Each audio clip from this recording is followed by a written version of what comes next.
And if you didn't hear me when I first came in, or when I first said it, if you did 15 or more problems on the web work, as promised, that was a 10-point buffer on the exam. So when you see a little like red plus whatever on your score, that's me buffering for you, because you already buffered for yourself. It's good work. If there's no questions, there is a new web workup as well. We're kind of moving into applications of derivatives for the next section. I think the next exam will probably be a take-home exam. It'll be like a problem set to work out and turn back in. Because there are going to be a lot of problems that take time to think about. Word problems don't work great on a timed exam, as far as I can tell. I don't want to make you suffer like that. So there is a web workup though. Web work, homework 4, this pen is garbage.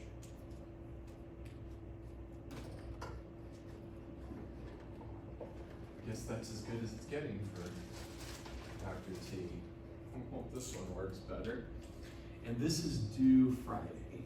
There we go. Nice. So today I want to talk about pushing derivatives forward just a little bit. And so that we open up a whole class of things we can differentiate, and in particular, a very important style of differentiation that will really test your limits on derivatives and stuff. So first off, let's just review functions and inverses.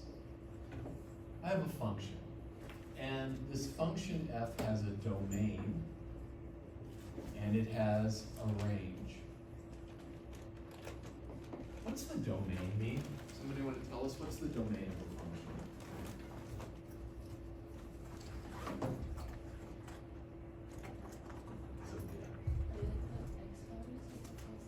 Exactly. It's the stuff you can plug into it. It's the allowed x values.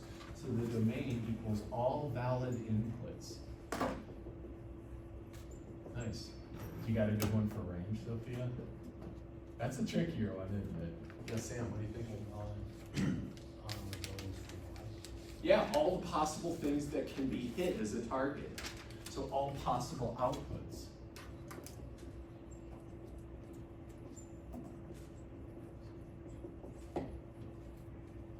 And these are the things that, this is y values that can be hit, that can be attained.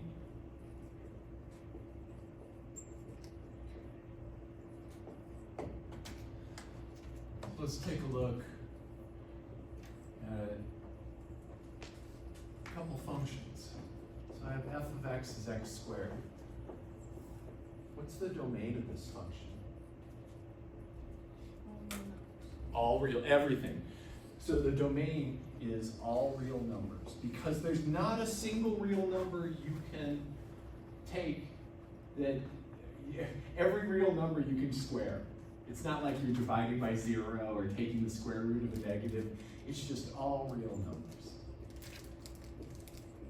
Notice that this domain is also the portion of the x-axis used for the graph. And here, when you look at this, you see it's using every single part of the x-axis. How about the range of this guy? Yeah, exactly. Does that include 0, Sam? Yes. Yes. So 0 to positive infinity. Now, what Sam is no doubt doing is looking at this graph and saying what y values are used as output. And notice that everything from y equals 0 on up to the biggest y you can think of, this is my range. Do another one. I just want to kind of review these ideas. And these are pre-calc basic ideas, but we're going to talk about inverses, so we really want to. What if I have f of x is e to the x?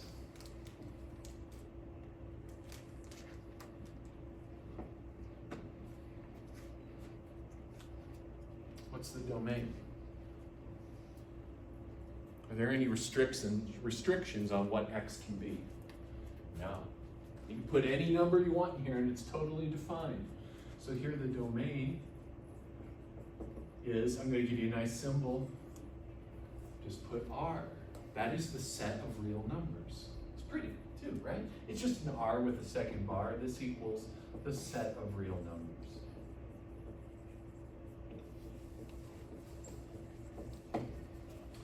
What's the range? Do you think so? Absolutely. So Sophia's saying it's using the top half, so it's everything from 0 to infinity, but I can't actually get to that 0. So it's 0 to infinity. Very nice. Any questions on this? Just making some sense, like waking up some old function brain cells? Cool. Cool, cool, cool. Let's do another one. What is one more? So I'm going to give you the function. I'm not going to graph it out. I would like you to take a minute. What if f of x is sine of x? What's the domain? What's the range?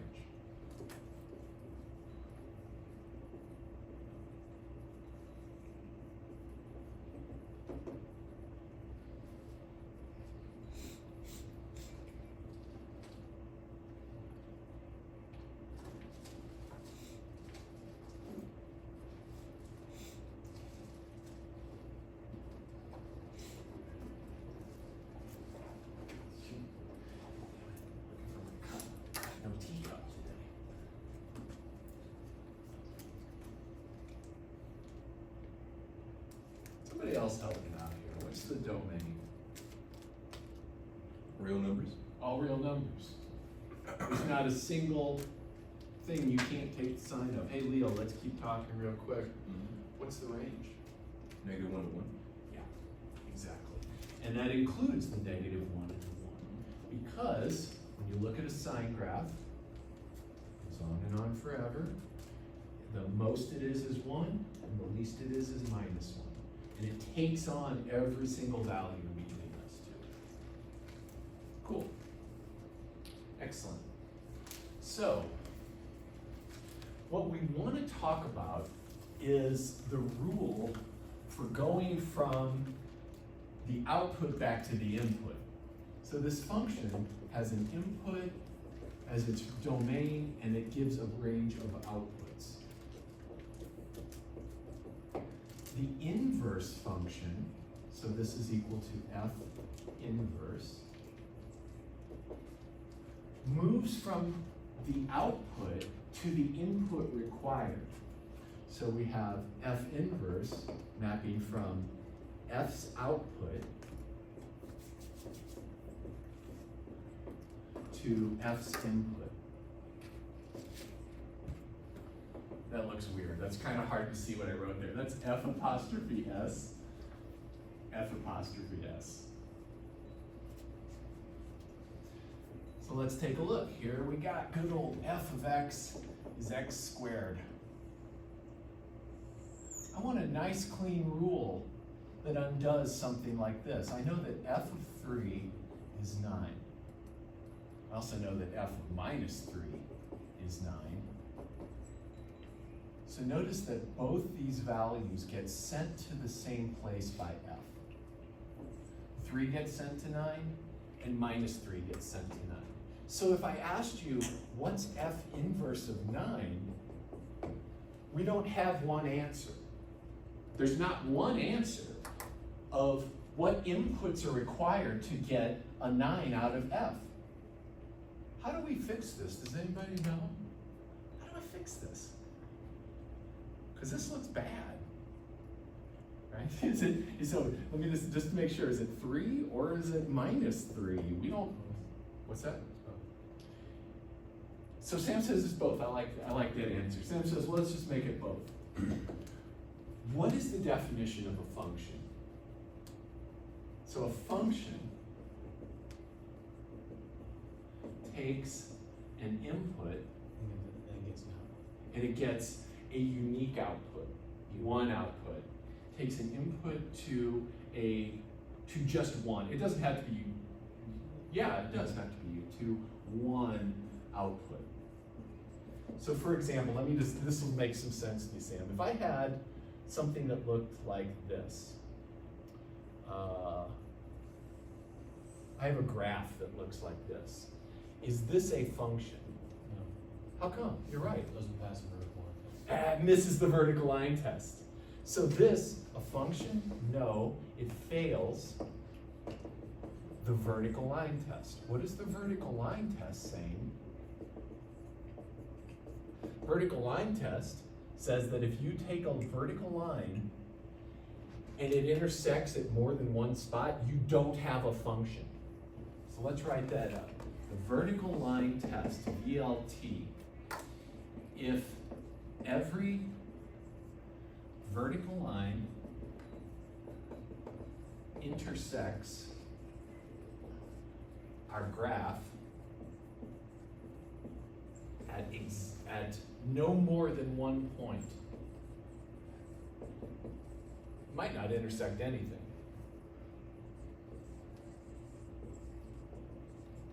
The graph represents a function.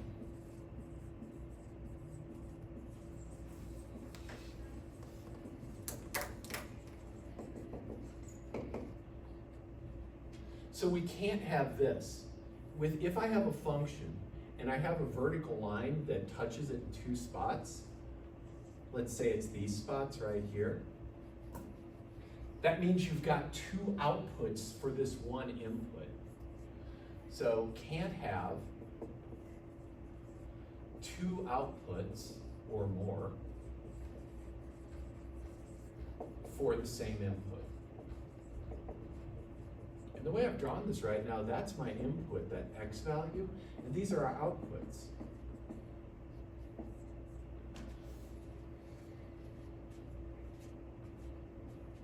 So Sam, this isn't the kind we wouldn't want this. Because then if I'm sketching this graph out, I would have an input of 9, but it would have an output of 3 and minus 3. So I want an inverse function to actually be a function. So it can only spit out one value. That's our goal. Okay. Does that make sense? Because I was thinking along the lines of, well, since that's x squared, I was thinking along the lines of relating to square roots. There would be plus or minus 3. This is true, but yes, that's a little bit different than function. We're going to get into that. But right now, that was just my initial thought. Yeah, no, that's great thinking. That's great thinking. So we have to fix this so that this doesn't happen. So what we do is we ensure that our function is 1 to 1. So to ensure we have an inverse, we require f to be 1 to 1. And what that means is that no output comes from multiple sources, i.e., no output can come from multiple sources. Do you remember a test that was kind of like your vertical line test, Sam, that is a test for one-to-oneness? Anybody remember it? Yep. It's the horizontal line test. So it must pass the horizontal line test. Nice job, Usha. The horizontal line test, i.e., every horizontal line touches the graph only once. Touches the graph no more than once.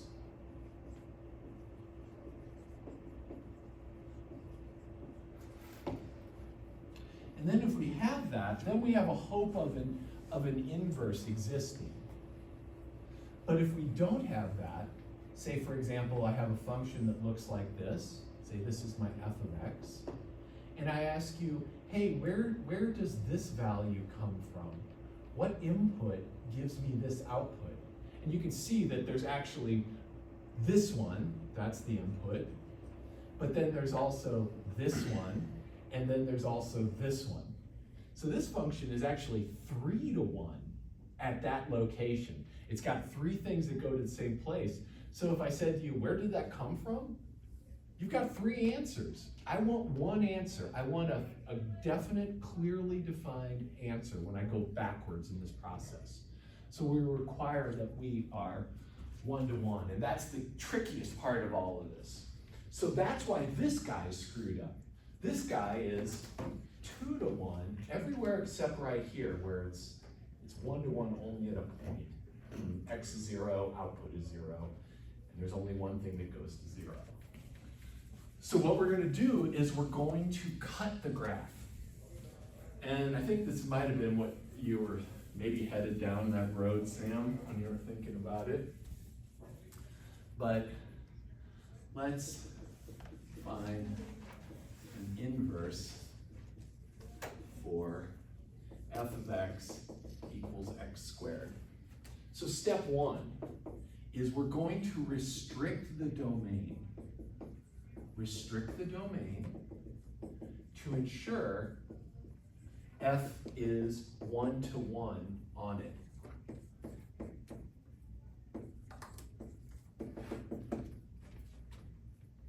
And the classic way to do this, look how it's kind of repeating information, right? The left side is the same as the right side.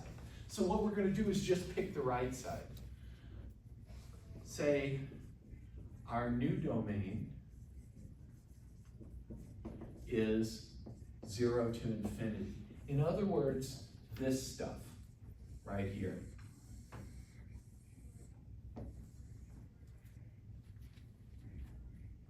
So I'm going to restrict my domain to this right half, and then the graph looks like this. So now I have x squared, but just the right half, and now that's 1 to 1. That is 1 to 1. That says 1 to 1. It's not a spread out h. I could have done it a different way too. I could have also, and we'll talk about this in just a minute, or I could have restricted the domain to this half as well. But I have to pick one of these and work with it.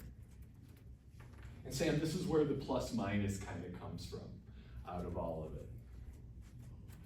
So let's just talk about, let's say, so suppose that f has a domain, put in a little colon, a domain from 0 to infinity, and then the output is also from 0 to infinity.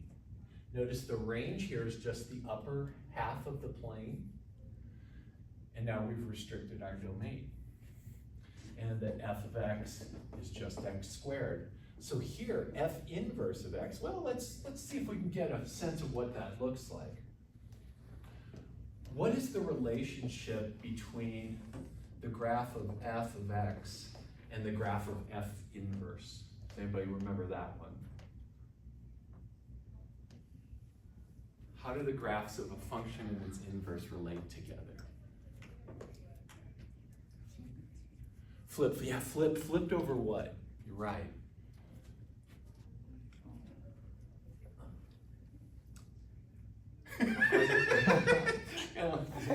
Yeah. This is the y equals x line? It's the y equals x line. So yes. So if you take the diagonal y equals x, to find the graph of the inverse, you just need to flip this over the line y equals x. So this is y equals f inverse of x. So I'll write that up here. The graphs of y equals f of x and y equals f inverse of x are reflections over the diagonal. Are reflections over y equals x. And sometimes that can help you understand some things. It certainly can help me understand what this graph will look like. I get that picture. This is the positive square root of x. There's a plus there. That gives me the upper half of the square root information. So this is the positive square root.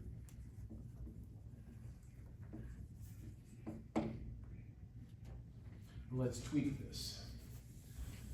To get the other half, and I want you to see this so that it makes sense and you'll have this kind of at least, you've thought about this one more time than you have already in your lives.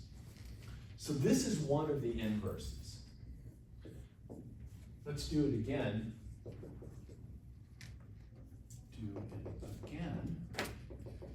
But restrict F to the left half plane. So in other words, what I'm going to do, here's my square root function. I'm just going to grab that left half and forget about that guy. So here I'm assuming F goes from negative infinity to 0. That's my inputs. And what is my output? What's the range on that function over there? 0 to infinity?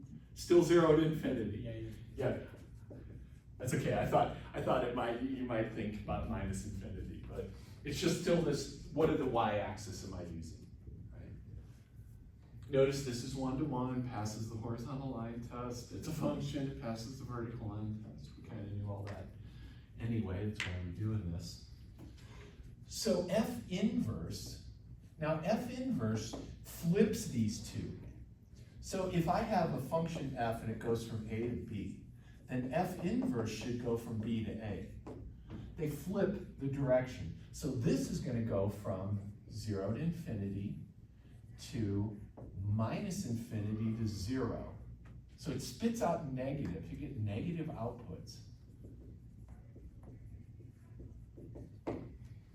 Let's see if we can see why that's the case with the line y equals x stuff.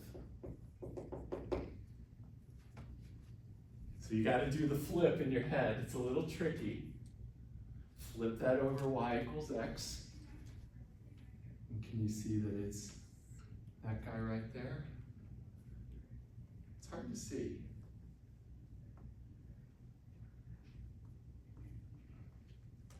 But that function is the negative square root of x.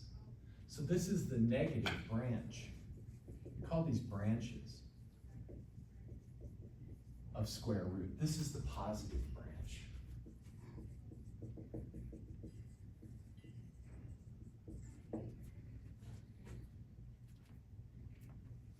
But to talk about an inverse of x squared, you've got to do this fancy work. You can't just take the inverse of x squared. You've got to restrict it to either the right half or the left half. Let me stop for a second. Does that sound okay? Okay. Let's get fancier. So what I really wanted to get to today, at least this early part, is to talk about inverse trig functions, which everybody hates. Everybody hates inverse trig functions. Nobody likes them. I kind of like them. But, you know, it's my job to like them. So let's find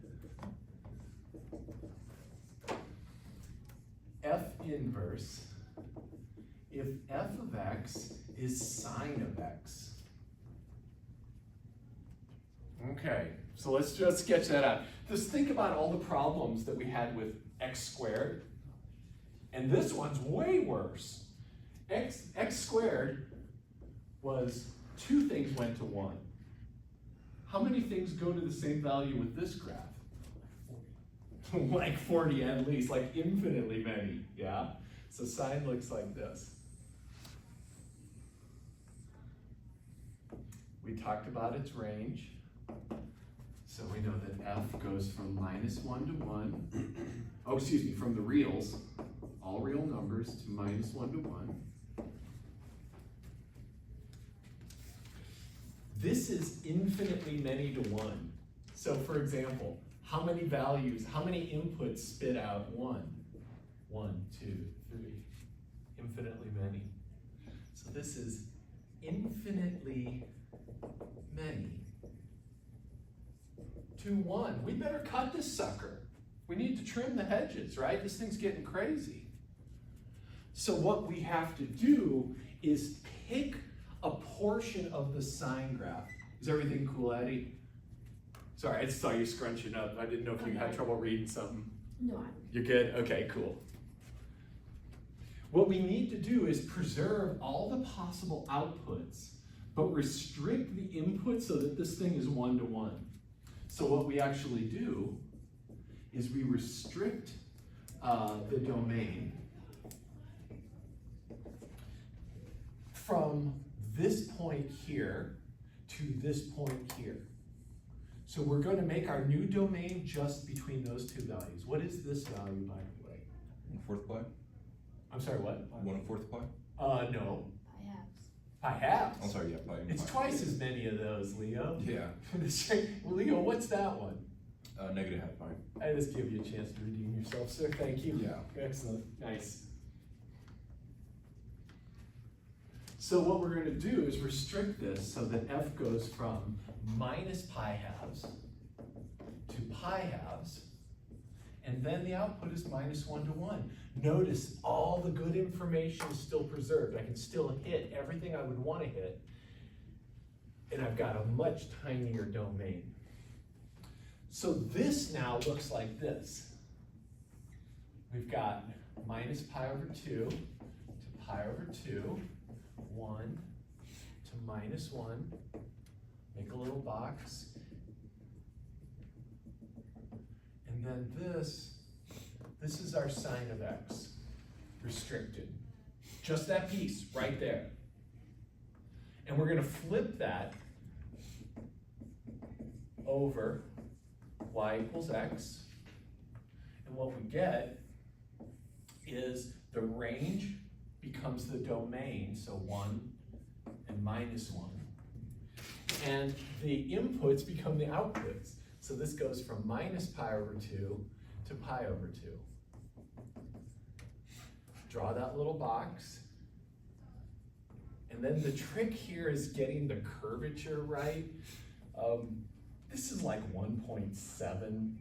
So flipping this thing, you just think it's gonna kind of turn that to be concave up as opposed to concave down.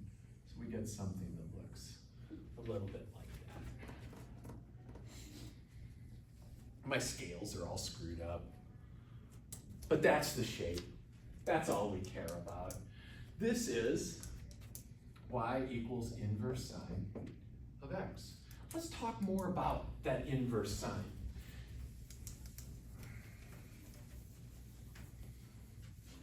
And I want to write this in an interesting way. So inverse sine of x is an angle. It's an angle. It's the angle whose sine is an angle. It's the angle between minus pi over 2 and pi over 2. So in other words, negative 90 and positive 90 degrees, whose sine is x. So what we're looking for when we talk about inverse sine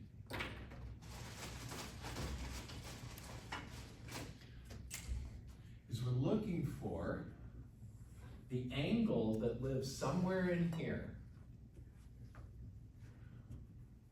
whose sine is x. So inverse sine of x outputs here. Let's take a look at it. Let's look at an example.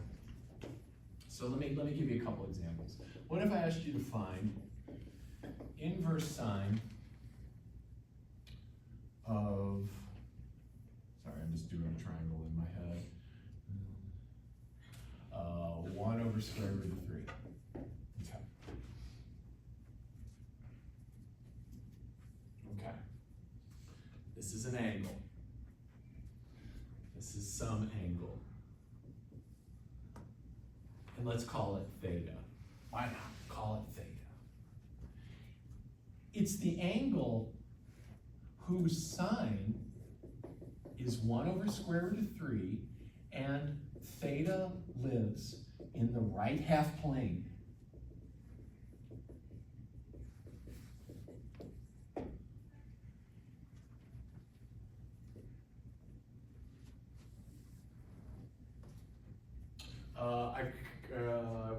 I kind of wish, can we make it 1/2?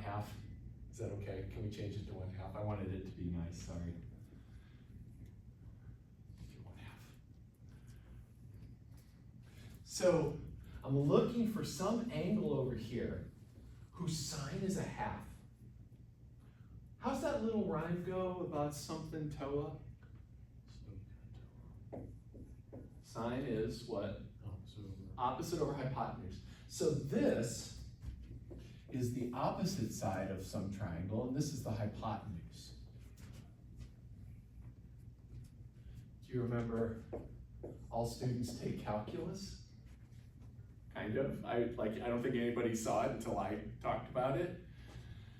All trig functions are positive if your angle's here. Only cosine is positive down here. So sine is negative down here, right? Sine is less than 0 down there. Sine is positive up here.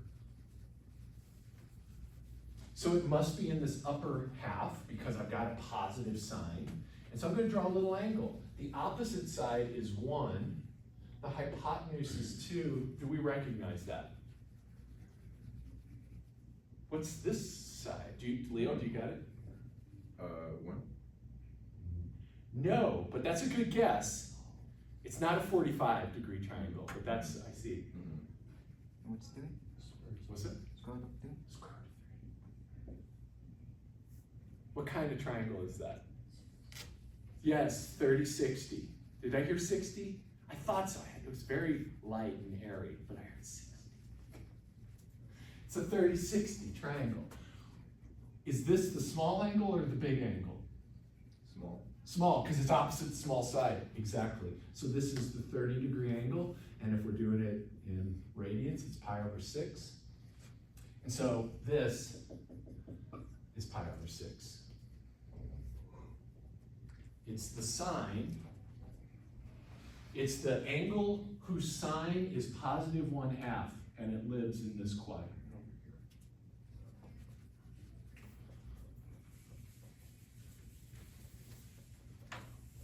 What do you think the inverse sine of square root of 3 over 2 is? A negative square root of 3 over 2.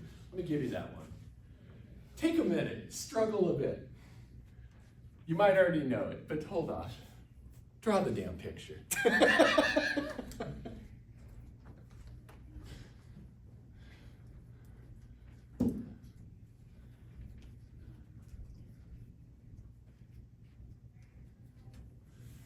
Opposite over hypotenuse, draw a little picture.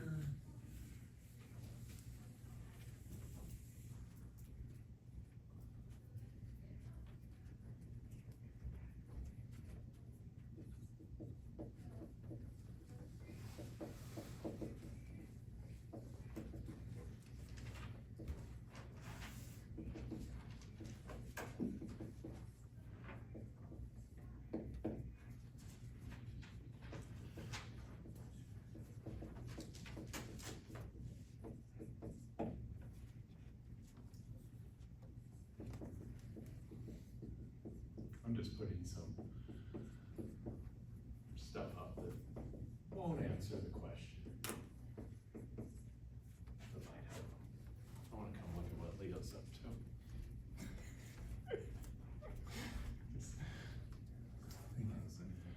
So beautiful. Yeah, exactly. Yeah, I knew you were seeing it like right away. Still draw it out. That was all. Yeah.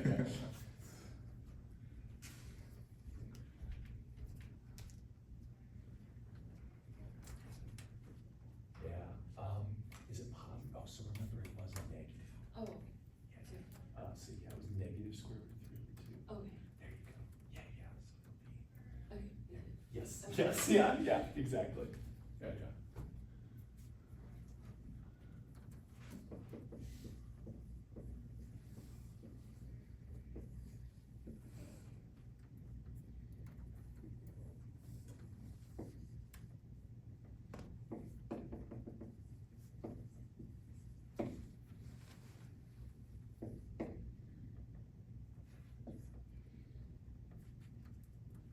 we getting negative pi over 3?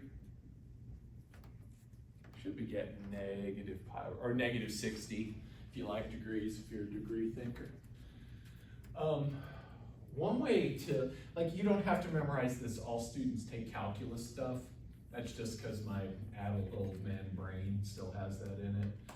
But you could look at this and know, you do need to know that the output is here or here. This is where our angle has to live, one of these two. And you could look at this and realize the hypotenuse is always positive. The hypotenuse is always a positive measurement.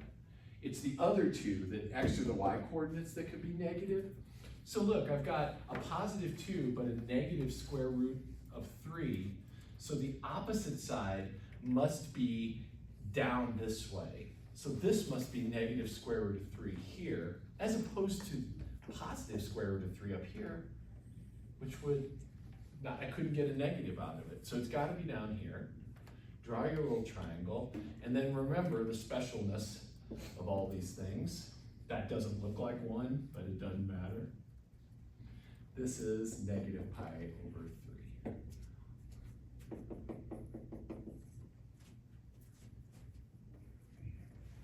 All right, I want to talk one more. I want to do the weird one. So let's talk about inverse cosine. You will be greatly pleased to know that there's not a lot of this stuff on the web work, but it's stuff we need to talk about. So what about inverse cosine? I'm going to do this one faster. Cosine. Same kinds of problems as sine. Same problems, infinitely many to 1. So we're going to restrict it. Now the way we restrict this is weird. We want to preserve all possible outputs. But if I come over here and like clip here and clip over here, do you see I'll have 2 to 1? Like if I just clip that, it's like the parabola. No good. So what we do is we actually cut this part off, cut this part off, and we restrict it from 0 to pi. And now all the outputs are achieved inside there. So every possible output is still hit. We've just restricted our information to the top half plane.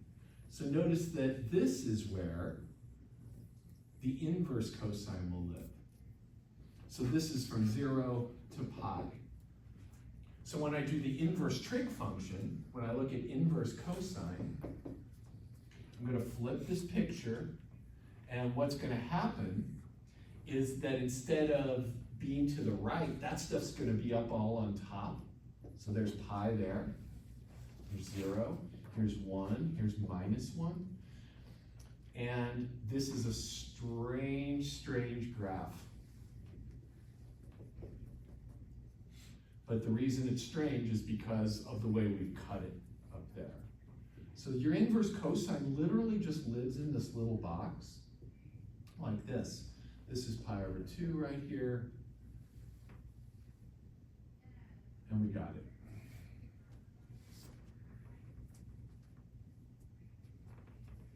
We could spend some time playing with it, but let's not. Let's actually do some calculus with this stuff. You'll like the calculus part a lot better. Oh, one more. Shit. Let's do tangent while we're at it. So tangent, yes, I am going to do it, Sam. No, you can't stop me. So tangent looks like this. It's got asymptotes every pi units. So let's see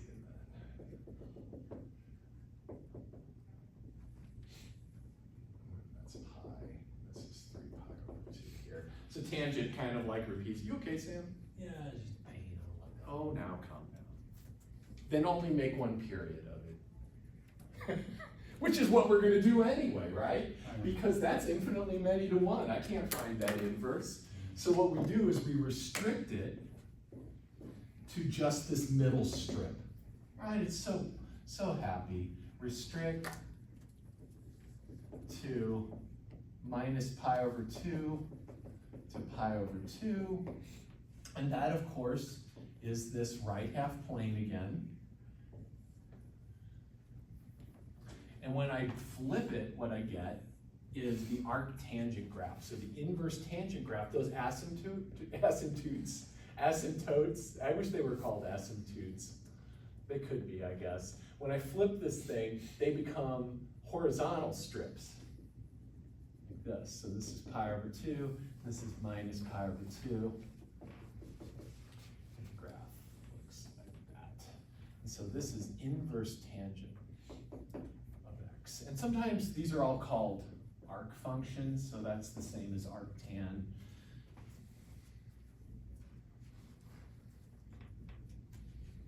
We could spend like a week on this, but we're not going to. It would probably do us well to maybe do that, but we're not going to anyway. Let's do some calculus. So that's enough inverse review.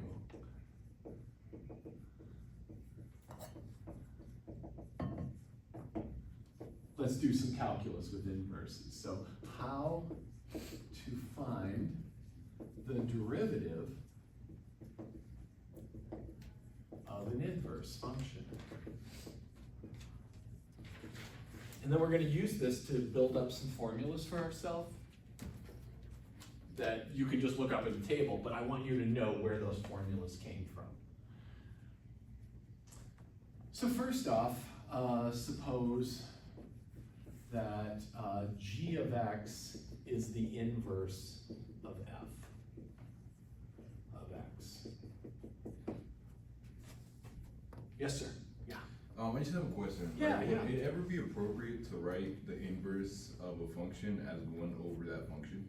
No, that's a great question. So Leo is looking at this notation and thinking, is that that? Mm-hmm. So this is just pure notation, alas.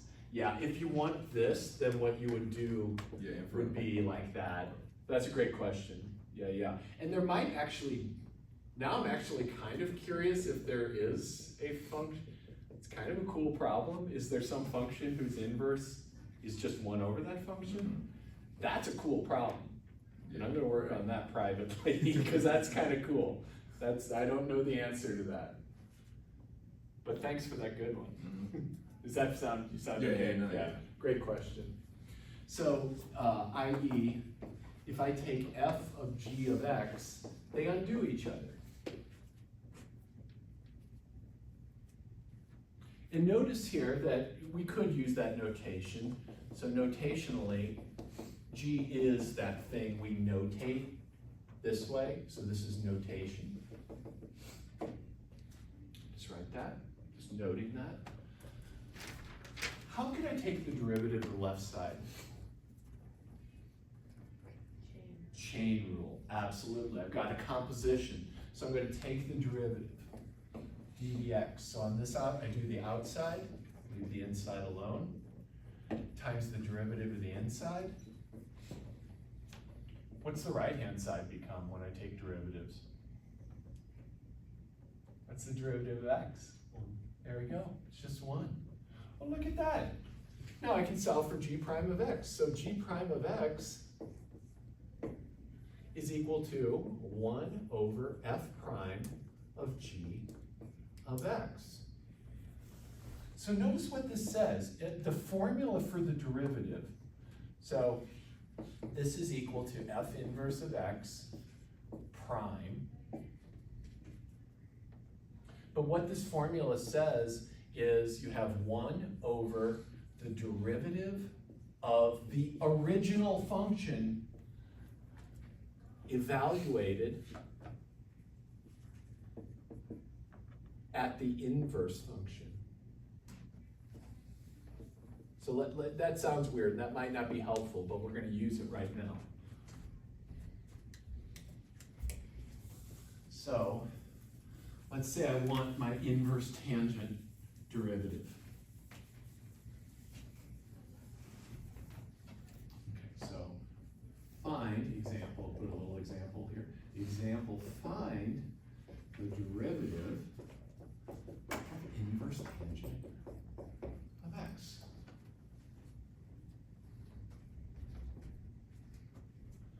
So just thinking about what's over there. So let's see, so f of x is tangent of x. I'm just mapping to over here. And then g of x is that inverse tangent of x. And we're gonna use this formula right here. I'm just gonna go straight for it. And it says to take 1 over, well, actually, what is f prime? We should know this. Secant squared of x, beautiful. So f prime of g of x, this is our derivative formula. Oh, well, almost, we're gonna flip it over, but I'm gonna find little bits at a time. So this is equal to secant squared of tangent inverse of x. And you might think that looks horrible. You'd probably be right. But we can make it so pretty. We can make this so pretty. So let's think about this. How to prettify. If that's even a word. Well, remember that the inverse tangent is an angle. So let's do just a little scratch here. And this is actually kind of beautiful magic. Inverse tangent, so let's let inverse tangent of x be theta. This is some angle. And every inverse trig function is some angle. This is the angle whose tangent is this number. So I just rewrite this thing like this. Well, tangent of theta is opposite over adjacent. I don't see a fraction here, but I can make one. X is just x over 1. Now I got a fraction. So this, if I'm making my triangle, that's my opposite from theta, and this is my adjacent side.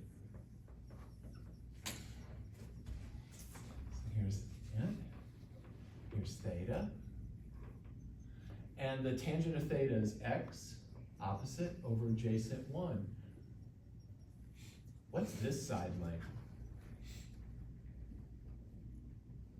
Square root of 1 plus x squared. Yeah, how'd you get that, Joshua?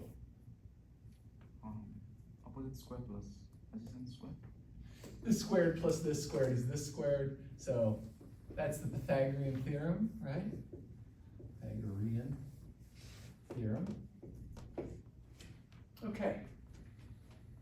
Why am I doing that? Well, because I'm actually about to just find the secant squared of that theta, right? So secant squared of theta. That's 1 over the cosine squared of theta equals 1 over whatever the cosine of theta. What's the cosine of theta in this picture? 1 over hypotenuse. Opposite over hypotenuse, or adjacent over hypotenuse. So the cosine of theta, let's recall here, cosine of theta equals adjacent over hypotenuse. And so from this picture, that is 1 over the square root of x squared plus 1. And that's what I'm going to put in here. That this is 1 over, let's see, make sure I'm doing that right, square root,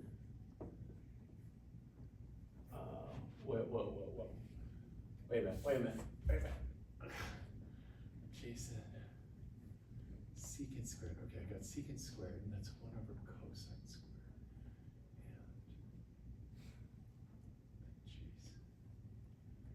and, so adjacent side, 1, hypotenuse is that, okay, and then cosine squared,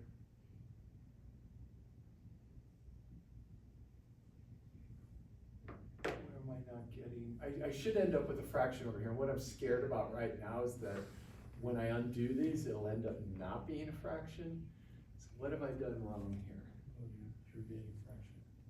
I am getting a fraction, but when I undo this, you got a fraction with a fraction, it'll become undone. So let's see. Tangent is opposite over adjacent.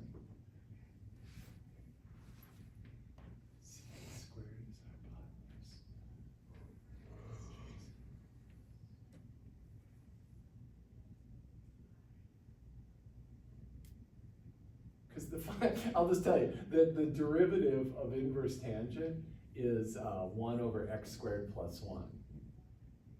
And we're really close to it, but something's a little wacky here. Cosine is, so that picture, okay, that picture's good, x and 1, that's my theta. Cosine of that theta is 1 over square root. Good stuff.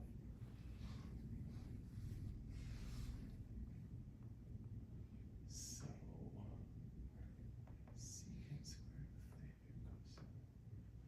Why is this not fucking working out? I've never worked this and like been choked at this point. This is crazy. I think it's from here. You think it's fine? No, from. Oh, yeah, what's that? What did I screw up? It's 1 over f prime d of x. 1 over f prime.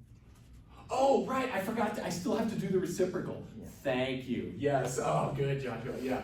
So the part I forgot was that, I don't even have it up here. Oh, yeah, I still have to do 1 over it. Okay, thanks, Joshua. That's right. So when I do this thing, so I'm still just finding f of g prime. I'm gonna take 1 over that, thank God. So then this all just turns into x squared plus 1. And you simplify it all out. Yay. Oh, thank God, that was terrifying. So now I'm going to come to this formula and say that the derivative is just 1 over this. So the derivative of inverse tangent is 1 over x squared plus 1. Gee, Manelli. Whew. Very scary. Similarly, and we're not going to do it because no one wants to see it. Similarly, the derivative of the inverse sine is 1 over the square root of 1 minus x squared. You could do it. It's the same. Yes, sir. How do you get cosine? Oh. How'd you go from the triangle to cosine? Oh, gotcha. So when I was here, I got this formula. I needed to find secant. That's 1 over the cosine squared. So I needed to find the cosine of theta. And theta came from this relationship. So I knew that the tangent of theta was x over 1. And then the problem becomes, what's the secant of theta? So what I did, Sam, was I took this, created this picture, tangent is opposite over adjacent, Yeah. and then I used Pythagorean theorem to get that Yeah, I side. got that. So now I can find any trig function of theta that I want. So the cosine of this theta is 1 over that. Okay. So when I square it, it's 1 over x squared plus 1 Oh, okay. without the square root, and then, yeah. Does that sound good? Yeah. Cool. I just got confused for a second. No, thank you for caring. Thanks, appreciate it. Any other questions on this before we roll on? No, that's probably, yeah. Please come back on Wednesday. ddx, got cosine inverse. That's actually -1 over, it's just the opposite of this guy. It's kind of odd. And you don't really need anybody else. The one thing I would just make a note of is that you will often see this arc language, and it just means the same thing. So sine inverse is arc sine, cosine inverse is arc cos. These mean the same thing. So let's do some practice. Find the derivative of the arctan of 3x. Now I'm tossing the chain rule in. So I'm being a wanker. I've spent a good hour not being a wanker. Kind of need to let loose.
if you're having trouble thinking exactly what to do, I did write up a chain rule version, the little boxes.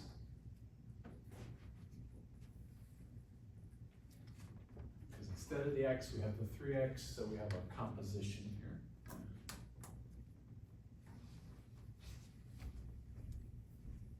Yeah, that's good.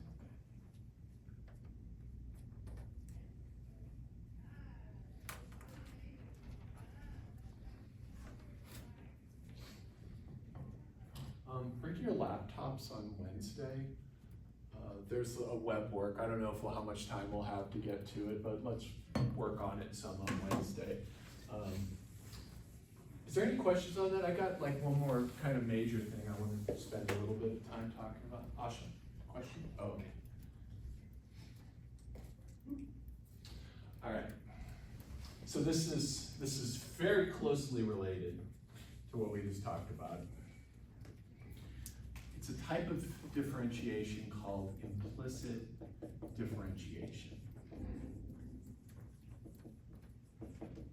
So the web work is some of this inverse trig stuff, and then also this implicit stuff.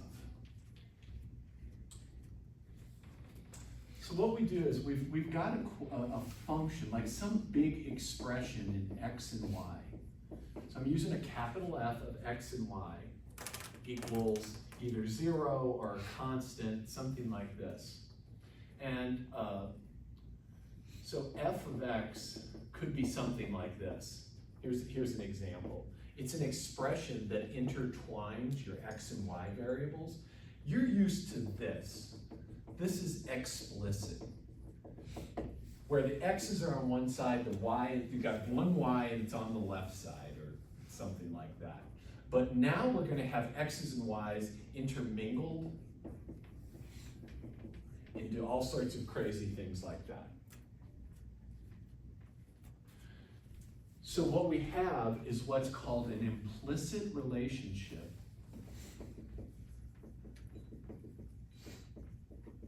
between x and y.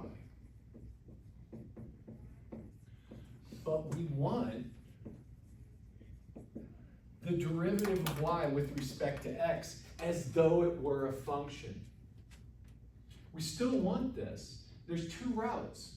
One route is to take this and solve for y on one side and x on the other, and then do calc like we've done for the last 5 weeks. That's one route.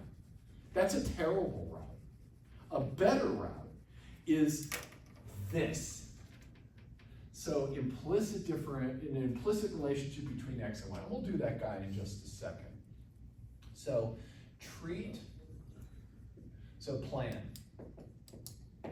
Treat y as a function of x, i.e., we're thinking of y like this.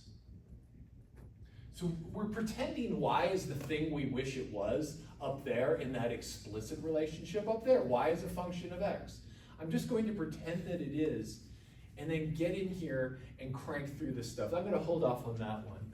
Let me give you a simpler example. Plan and differentiate as normal, but when we differentiate a y expression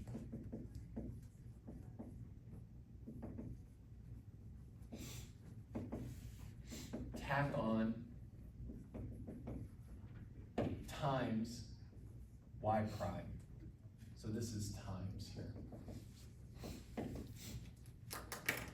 So in other words, let's do a simple example. Find y prime.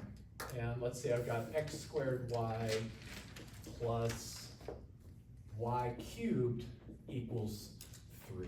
So this could be 0 or 3 over here. You can make this a constant. I'll just make it a constant maybe, just to make this look like it's that. Okay, so here's kind of what here's the thing that we're not gonna write out. I'm viewing this, why are my pens such assholes?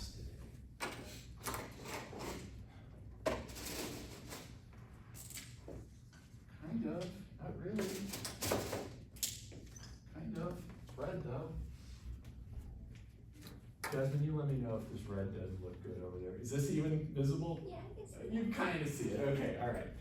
So what we're thinking of this is it's x squared times y of x, and I'm gonna put that in little parentheses, plus y of x cubed equals 3. We're not gonna write this out, but that's what we're thinking when we do what we're about to do. So let me show you what I mean. You come through here and you differentiate. I'm gonna do it here, and then I'm gonna show you how much nicer it'll look over here. So here I have x squared times y of x. I need the product rule. So for this piece, product rule, I've got 2x times the y of x left alone, plus x squared times the derivative of y, which is y prime of x. I don't know what y is. It doesn't matter. I'm pretending like I do. And then over here, now check this out. This is like a chain rule now. I've got y of x inside something else. So this is chain rule. And I do the 3, leave the inside alone, squared, times the derivative of the inside, y prime of x. And then the right side is 0. The last step, this is it. The last step is solve for y prime. Let me show you how much nicer this would look here. So watch how I do it here. Instead of all that, I'm going to differentiate this. So still got to use product rule. 2x times the y left alone plus the x squared times the derivative of y, which is 1 y prime. I tack on that y prime. Plus this guy differentiated, just did a y expression, tack on a y prime. Right side goes to 0. And then lastly, the last step is solve for y prime. So I take that expression and now solve it for y prime. So let's see what we're going to get here. So to solve for y prime, just to give you a little bit of algorithm here, to solve for y prime, step 1 is get all non-y prime stuff to the right.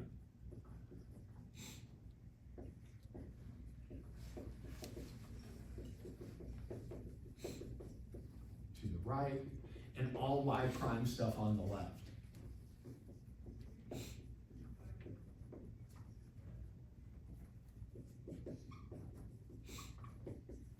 That's step 1, and usually this is addition and subtraction that's going to do that. So let's see, I've got x squared y prime, leaving that on the left, and then this is plus 3y squared y prime, and then I subtract 2xy.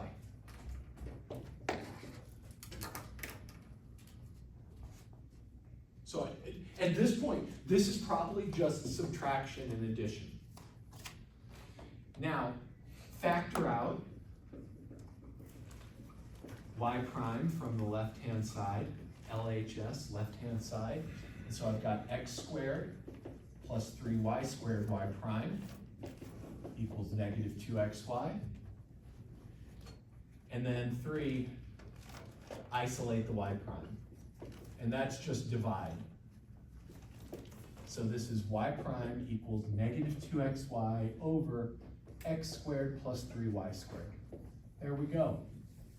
It's not a derivative in the sense you're used to, where it's just a formula with x's, but that's okay. This process leads to the right answer. If we knew what y was in terms of x, we could plug it in here. But this still gives us a way to find tangent line slopes and all the good stuff we want. So that's all I got for you today, my friends. Let's bring our laptops on Wednesday and work on some of this stuff together. Does that sound good? I'll probably start off with one example, but then we can knock out our web work together. Thanks, everybody. How'd your games go, Addie? Good, we won those. You love that? We won those. Nice. No, congrats. Good work.